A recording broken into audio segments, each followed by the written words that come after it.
another debate, another top 5 video with my glasses on. Cassidy Quinn. A lot of things happened in the vice presidential debate. There was yelling, there was laughing, there was drama. I don't think there was any crying, but who knows what either candidate did when they went home. And overall, it was a lot like high school. Yes, I said high school. So here are the top 5 reasons that the vice presidential debate was like high school. Number 5. Paul Ryan used a lot of big words. The one that sticks out to me the most was demagogue. To me, this seemed like Paul Ryan had been studying out of his vocab book from his freshman year English class. I think that Ryan was just trying to use big words so that he sounded fancy and smart, because obviously he was the much younger candidate for vice president. Look at all the big words I can use. Paul Ryan, you fancy, huh? Number 4. This vice presidential debate was these VP candidates' final exam. Well, actually it's more like a midterm. Paul Ryan was viciously studying for this debate. Apparently, he's literally been carrying around 40 pages of printed out information with him everywhere because he's trying to study and learn everything he could for this debate. And, you know, I have a lot of respect for him for that because you have to study a lot if you're going to become vice president. So good for you, Paul Ryan, for studying so much. At the same time, it seems a little bit weird to me that he had to study so much. Did he really not know that much about America that he had to carry around a book, essentially, of information to learn it in the last minute?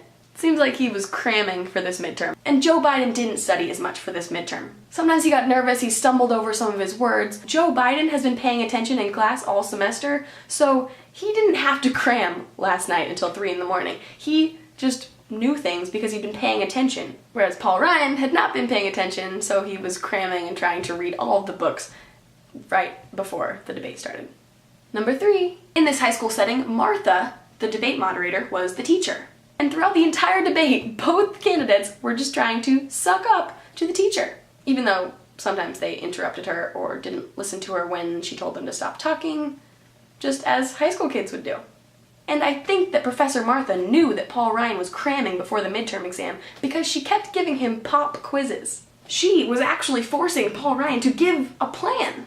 As we all know, Romney and Ryan have kind of been saying that they're going to do these big lofty things, but they haven't actually said the plans for them. So Martha literally said to Paul Ryan, do you have a plan for this? Can you give me the specific details on it? And that was her way of giving her a pop quiz. Like, hey, Ryan, I know you were studying till all hours of the morning last night, but what is the actual plan? What is going on here? What are you actually going to do? And Martha, girl, we all appreciated that.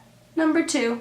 High school stereotypes. In this vice presidential high school, Paul Ryan represents the jock, the popular kid. And Biden is not so much the popular kid. This is not to say that in real life, Paul Ryan is actually more popular than Biden or vice versa, but during the debate, Paul Ryan just totally acted like he was the popular kid. He was smirking while Biden was talking, he was laughing sometimes, and have you seen his workout pictures that are circling the internet right now? Have you? Google it. Then there's Biden, and he is definitely the teacher's pet. He kept referring to Ryan as my friend, and he'd talk to Martha and point to Ryan as if Ryan was in the room, but like Ryan couldn't actually hear him. There was one point in the debate where Biden literally looked like he was about to start crying. His face was turning red. He was getting really heated, and I could just picture little Joe Biden in high school getting bullied and trying to stand up for himself and then tattling to the teacher. Teacher, this happened because Ryan did it. Ryan did it. I didn't do it. It didn't happen in the last 4 years. Paul Ryan did it. It was all Paul Ryan or Mitt Romney. So as the popular kid, Paul Ryan was very calm and composed and charismatic because he knew everyone just thinks he's cool. And as the not so popular kid, Biden got a little bit nervous, a little flustered sometimes. He even complained to the teacher, Martha, about not getting enough time to talk. Why does he get 45 seconds and I only get 15 seconds? Stop complaining. We're not in high school. And finally, the number 1 reason that the vice presidential debate was like high school. These guys totally think it's a popularity contest. Well, at least Ryan does. Going back to those high school stereotypes, Paul Ryan thinks that if everyone thinks that him and Romney are just great people and that they will not hurt anyone, that they will win. This is like when you're running for student government in high school and you hand out lollipops with your name on them so that people will like you. And you tell everyone that you're going to put an awesome new soda machine in the cafeteria and lunch is going to be amazing if you win. So everyone votes for you because they think you're cool and that you're going to do great things for everyone. But what you're not telling them is all the things that you're going to have to do in order to get this soda machine. What classes are you going to have to cut to be able to pay for the soda machine? How much money are all the students going to have to raise to buy this soda machine? How are you going to get the soda machine, Paul Ryan. Because Mitt Romney and Paul Ryan have been saying the whole time they're going to do all of these things, most of them their first week in office, and that they're not going to cut anything besides Big Bird.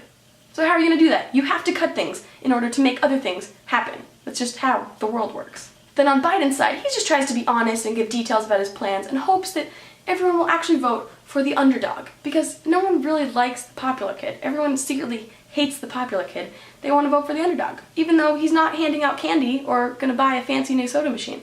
So, Paul Ryan and Joe Biden, welcome back to high school.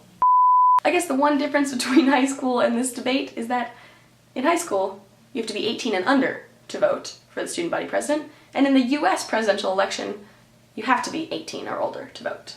But if you're 18 or older, go vote. Duh. Whoever you vote for, just do it, okay? Do it, please. Do your ballot, send it in, or go to the polls, whatever, just do it, okay? Thanks.